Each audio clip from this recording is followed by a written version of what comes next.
Alhamdulillahilladzi hadana li hadza wa ma kunna linahtadiya laula an hadana Allah. Laqad ja'at rusul rabbina bil haqq wa nudu an tilkumul jannatu urithtumuha bima kuntum ta'malun. Asyhadu an la ilaha illallah wahdahu la syarika lah wa asyhadu anna Muhammadan abduhu wa rasuluh. Allahumma shalli wa sallim wa barik ala nabiyyil karim nabiyyina wa habibina wa syafi'ina Muhammadin wa ala alihi wa ashabihi wa man tabi'ahum bi ihsanin ila yaumiddin. Fa ya ayyuhal hadirun usikum wa nafsi bi taqwallahi azza wa jalla. Kama qala ta'ala a'udzu billahi minasy syaithanir rajim. Bismillahirrahmanirrahim. Ya ayyuhan nasu taqu rabbakum alladzi khalaqakum min nafsin wahidah wa khalaqa minha zawjaha wa batha minhuma rijalan katsiran wa nisaa wattaqullaha alladzi tasaaluna bihi wal arham innallaha kana 'alaikum raqiba. Ma'asyiral muslimin wal muslimat, sidang salat Jumat yang dimuliakan oleh Allah Subhanahu wa taala. Bersyukur kita pada hari yang penuh berkah karena Allah Subhanahu wa taala senantiasa membimbing kita, senantiasa memberikan petunjuk dan arahan kepada kita, sehingga kita semua diberi keringanan, kemudahan, hati yang lapang untuk memenuhi panggilan Allah Subhanahu wa taala setiap hari Jumat. Sebagai bentuk rasa syukur atas limpahan karunia yang begitu besar, marilah kita kirimkan doa-doa terbaik kita kepada kedua orang tua kita, baik yang masih hidup maupun yang sudah tiada, kepada kakek nenek leluhur kita, termasuk juga para guru kita, karena peran-peran dari beliau semua kita bisa menjadi manusia seperti hari ini. Ma'asyiral muslimin rahimakumullah, Nabi Muhammad sallallahu alaihi wasallam adalah sosok manusia agung yang Allah kirimkan kepada kita. Allah utus tidak hanya bagi manusia hari ini saja. Nabi dan Rasul yang Allah utus untuk sekalian alam dengan membawa rahmat, dengan membawa kasih sayang. Salah satu kasih sayang dari Allah Subhanahu wa taala kepada manusia adalah diutusnya seorang nabi dan rasul, yaitu baginda Rasulullah Muhammad sallallahu alaihi wasallam. Nabi Muhammad membawa petunjuk-petunjuk, membawa bimbingan yang bimbingan itu selalu relevan, selalu sesuai di setiap tempat, di setiap zaman. Salah satu bimbingan, salah satu arahan yang datang dari Nabi Muhammad SAW ada dalam sebuah hadis qudsi. Anin Nabi sallallahu alaihi wasallam fima rawa Allah tabaraka wa ta'ala, dari Nabi Muhammad sallallahu alaihi wasallam Dan ini adalah merupakan firman Allah Subhanahu wa taala, namun bukan termasuk ke dalam Al-Qur'an. Apa isi pesan tersebut? Annahu qala, bahwasanya Allah Subhanahu wa taala berfirman, ya ibadi, wahai hamba-hambaku, inni haramtu dzulma ala nafsi, sesungguhnya aku sendiri mengharamkan kezaliman atas diriku. Wa ja'altuhu bainakum muharraman, dan aku juga menjadikan kezaliman itu haram dilakukan di antara kalian. Fala tadzalamu, maka janganlah kalian saling menzalimi.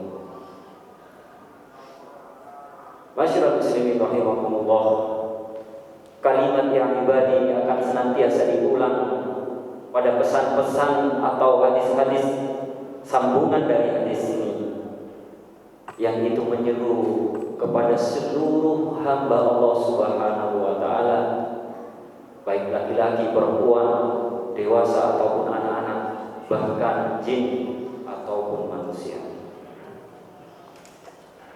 Pesan tersebut melarang agar kita berbuat zalim, dan kezaliman itu ma'asyiral muslimin oleh ulama dimaknai sebagai wad'u syai' fi ghairi mawdu'i, meletakkan sesuatu yang bukan pada tempatnya. Apa saja macam-macam kezaliman itu? Sekurang-kurangnya ada 3 bentuk kezaliman yang itu semua dilarang oleh Allah Subhanahu wa taala. Karena Allah telah melarang kezaliman itu untuk dirinya sendiri. Dan ini sebagai contoh juga Allah melarang kezaliman itu kepada seluruh hamba-hambanya. Kezaliman yang pertama adalah perbuatan syirik kepada Allah. Sebagaimana Allah berfirman, inna syirka la dzulmun adzim, dalam Quran surah Luqman ayat ke-13 insyaallah. Sesungguhnya kesyirikan itu adalah kezaliman yang besar. Zalim jenis yang kedua adalah menzalimi diri sendiri. Apa bentuk dari kezaliman terhadap diri sendiri ini, masyaallah muslimin? Kezaliman terhadap diri sendiri ini berupa maksiat dan dosa yang kita lakukan, yang dosa dan maksiat itu berefek hanya kepada kita saja. Dan jenis kezaliman yang nomor 3 adalah kezaliman yang kita lakukan kepada orang lain, yang efeknya juga bisa menimpa orang lain, bahkan kepada banyak orang. Kezaliman kepada orang lain ini juga terbagi lagi. Larangan yang pertama adalah larangan untuk menumpahkan darah sesama kita, karena itu bentuk sebuah kezaliman. Bentuk lain dari kezaliman kepada sesama adalah mengambil harta milik orang lain. Dan kezaliman yang ketiga, masyaallah muslimin, adalah dengan mengganggu kehormatan saudara-saudara kita. Tentunya berbagai macam kezaliman ini kalau kita bawa sampai wafat, sampai mati, maka akan ada konsekuensi, akan ada siksa yang akan kita terima kelak di akhirat. Cara bertobat dan memohon ampun dari setiap kezaliman yang dilakukan ini tentunya tidak sama antara kezaliman yang satu dengan kezaliman yang lain.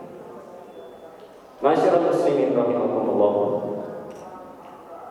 dalam hadis tersebut Allah melanjutkan, ya ibadi kullukum dhallun illa man hadaituhu. Wahai hamba-hambaku, kalian semua itu sesungguhnya dalam keadaan tidak mendapat petunjuk, dalam keadaan tersesat. Illa man hadaitu, kecuali yang aku beri petunjuk. Fastahduni ahdikum, maka mintalah petunjuk itu kepadaku, niscaya aku akan memberimu petunjuk. Masyarul muslimin rahimakumullah, petunjuk ini adalah kenikmatan yang paling besar, melebihi kenikmatan-kenikmatan yang kita rasakan, termasuk juga kenikmatan materi berupa harta, benda, pakaian, dan sebagainya. Dan ini diperintah oleh Allah Subhanahu wa Ta'ala agar kita memohon petunjuk. Mengapa? Karena sejatinya, karena sesungguhnya pada hakikatnya tidak ada satupun orang yang tidak tersesat. Illa man hadaitu, kecuali Allah memberinya petunjuk. Ya ibadi, wahai hamba-hambaku, kullukum 'arin, kullukum ja'i'un, illa man at'amtu. Sesungguhnya kalian semua itu dalam keadaan lapar. Fastaqimuni ut'imkum. Illa man at'amtu, kecuali aku yang telah memberi makan. Fastaqimuni ut'imkum, maka mintalah makan kepadaku, niscaya aku akan memberinya makan. Ya ibadi, kullukum 'arin illa man kasawtu. Wahai hamba-hambaku, sesungguhnya kalian itu dalam keadaan tidak berpakaian. Illa man kasawtu, kecuali yang aku beri dia pakaian. Fastaksuni aksuku, maka mintalah pakaian kepadaku, niscaya akan aku beri pakaian.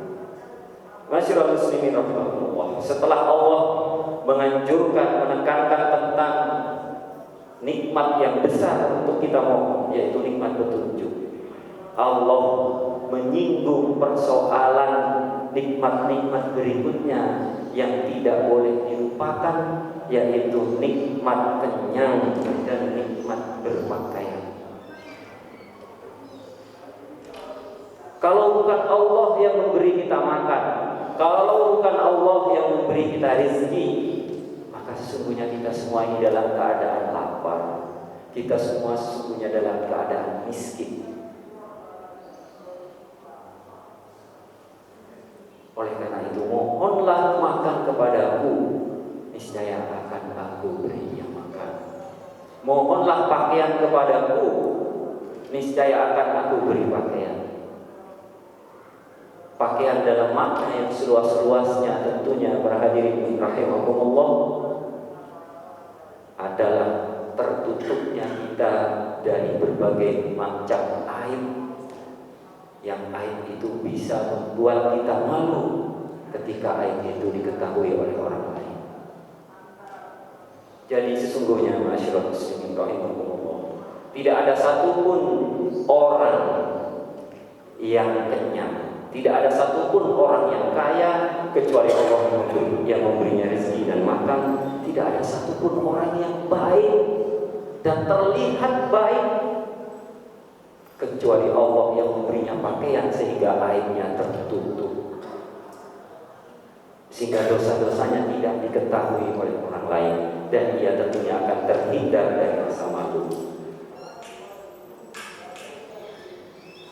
Ya ibadi, wahai hamba-hambaku, innakum tukhti'una bil-laili wan-nahar. Sesungguhnya kalian semua itu berbuat dosa baik di malam hari ataupun di siang hari. Wa ana aghfiru dzunuba jami'an, dan akulah kata Allah Subhanahu wa Ta'ala yang akan mengampuni dosa-dosamu itu seluruhnya. Fastaghfiruni aghfir lakum, maka mohonlah ampun kepadaku, niscaya akan aku beri ampun kalian. Masyarul muslimin rahimahumullah, semakin jelas dan terang bahwasanya tidak ada satupun manusia di muka bumi ini yang tidak punya salah, yang tidak punya dosa. Oleh karena itu Allah lah yang maha mengampuni segala bentuk dosa dan kesalahan itu, dan kita diperintah agar beristighfar, memohon ampun kepadanya.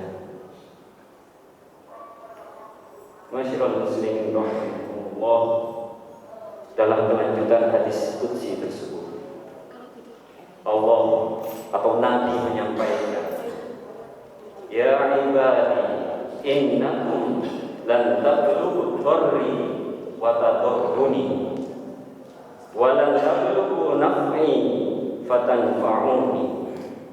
Wahai hamba-hambaku, sesungguhnya kalian tidak akan mampu mendatangkan bahaya sedikit pun atasku, dan kalian juga tidak akan mampu membawa manfaat sedikit pun bagiku.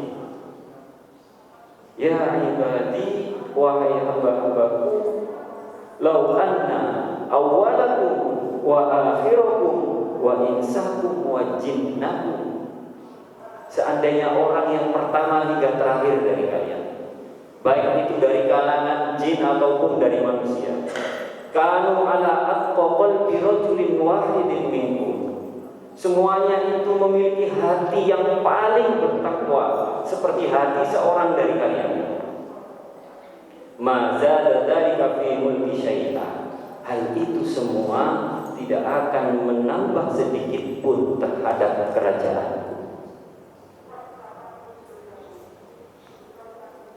Ya ibadi, wahai hamba-hamba, law anna awwalakum wa akhirakum wa insakum wa jinnakum kanu ala afjari qalbi rajulin wahidin ma naqasa dzalika min mulki syai'an. Begitu juga sebaliknya para hadirin, seandainya orang yang pertama hingga yang terakhir dari kita, baik dari kalangan jin ataupun manusia, semuanya itu memiliki hati yang paling rusak, yang paling fasik, seperti hati seseorang di antara kalian, maka hal tersebut tidak akan mengurangi sedikit pun terhadap kerajaanku.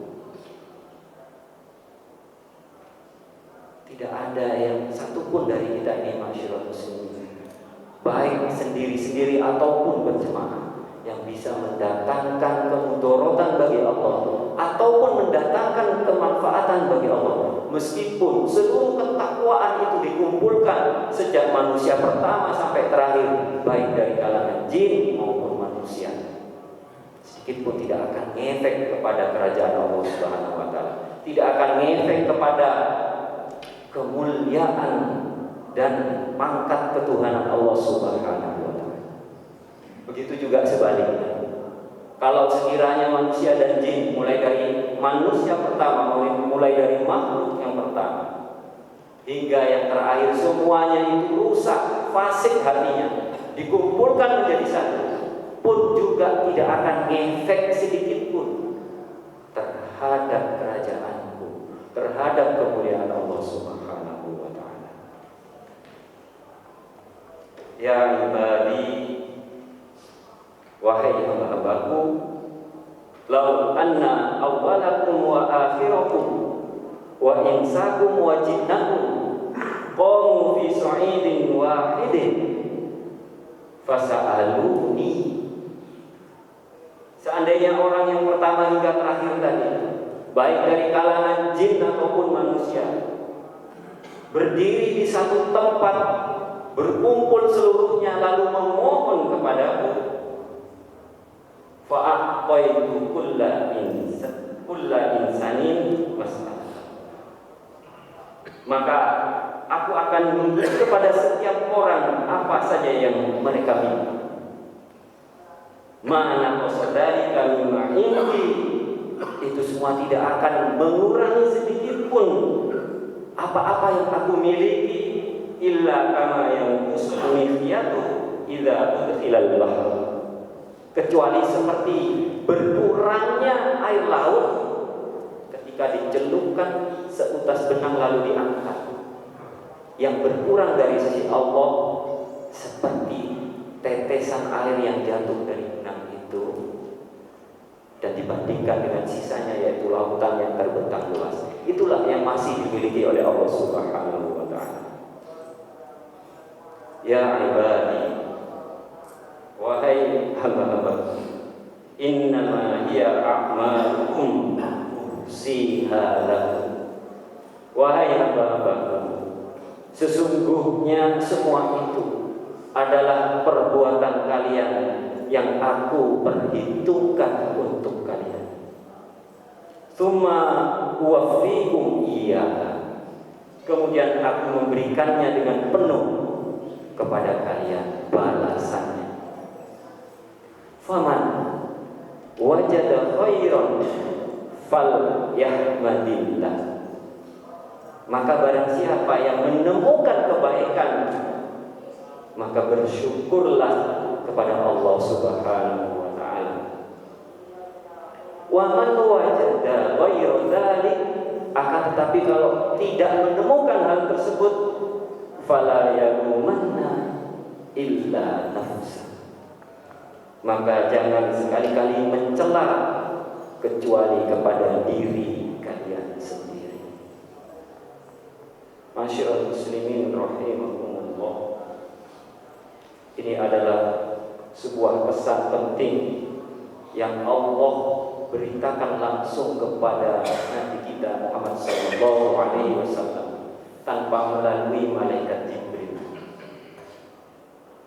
Apa hikmah yang bisa kita ambil darinya? Hadis ini mengajarkan bahwa semua perbuatan baik dan buruk itu akan dicatat sampai sedetil-detilnya, dan manusia akan menerima balasan yang setimpal kelak di akhirat. Barang siapa menemukan kebaikan, hendaklah ia memuji kepada Allah Subhanahu wa ta'ala. Akan tetapi kalau tidak menemukan kebaikan alias menemukan keburukan, maka jangan sekali-kali mencela, menyalahkan orang lain, tapi salahkanlah diri kalian sendiri.